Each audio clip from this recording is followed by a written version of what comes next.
Files దహనం case దర్యాప్తులో CID speed పెంచింది. సూత్రధారులు, పాత్రధారులైన రాజకీయ నేతలు, రెవెన్యూ అధికారులు, ఉద్యోగుల్ని గుర్తించింది.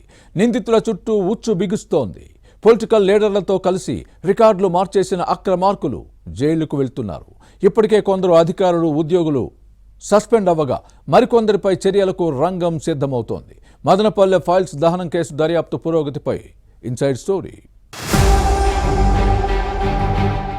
మదనపల్లె సబ్ కలెక్టర్ కార్యాలయంలో ఫైల్స్ దహనం ఘటనలో వైసీపీ నేతల చుట్టూ ఉచ్చు బిగుస్తోంది. కబ్జా భూముల ఆధారాలు లేకుండా చేసేందుకే రికార్డులు కాల్చేశారని సిఐడి దర్యాప్తులో తేలింది. దీంతో అభియోగాలు ఎదుర్కొంటున్న నేతల గుండెల్లో గుబులు పుడుతోంది. ఎప్పుడు ఎవరు అరెస్ట్ అవుతారోనన్న టెన్షన్ పెరుగుతోంది. ఈ వ్యవహారంలో అధికారుల పాత్ర ఉందని తేలింది. ఇప్పటికే కొందరిపై చర్యలు తీసుకోగా మరికొందరిపై యాక్షన్కు రంగం సిద్ధమవుతోంది. వైసీపీ నేతలు అజ్ఞాతంలో ఉన్నారు. సూత్రధారులు, పాత్రధారులు పనిపట్టేందుకు సిఐడి సిద్ధమవుతోంది. దీంతో అభియోగాలు ఎదుర్కొంటున్న అధికారులు, ఉద్యోగులు కలవరానికి గురవుతున్నారు.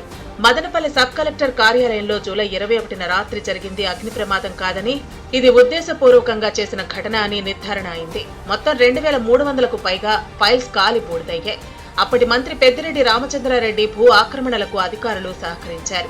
అక్రమాలు బయటపడకుండా ఉండేందుకు పక్కా ప్లాన్ ప్రకారం సబ్ కలెక్టరేట్లోని ఫైళ్లకు నిప్పు పెట్టారని విచారణలో తేలింది.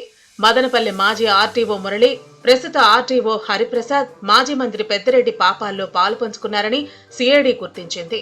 పెద్దిరెడ్డి పిఏ తుకారం, ప్రధాన అనుచరుడు మాధవరెడ్డి, అప్పటి ఆర్టీఓ మురళి ఆదేశాల మేరకు సీనియర్ అసిస్టెంట్ గౌతమ్ తేజ్ కుట్రను అమలు చేసినట్లు రెవెన్యూ అధికారులు గుర్తించారు.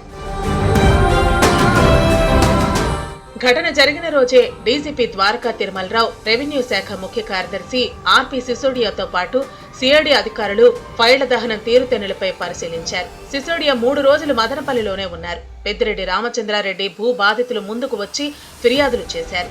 పాత్రధారులు, సూత్రధారులు ఇంకా అజ్ఞాతాన్ని వీడలేదు.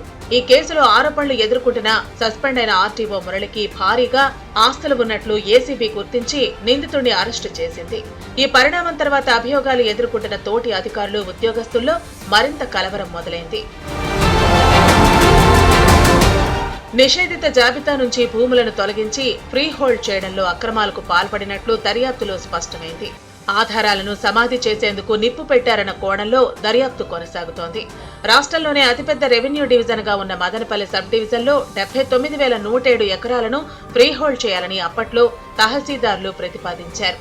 కానీ 74,374 ఎకరాలకు పూర్తి హక్కులను కల్పించిన జిల్లా కలెక్టర్ కార్యాలయం 4,732 ఎకరాలను తిరస్కరిస్తూ ఉత్తర్వులు జారీ చేసింది. నిషేధిత జాబితా నోటిఫికేషన్ నివేదికలను మార్చి రికార్డులను అనుకూలంగా తయారు చేసి భూ అక్రమాలకు తెరతీసిన వ్యవహారం ఇప్పుడు అధికారుల మెడకే చుట్టుకుంది.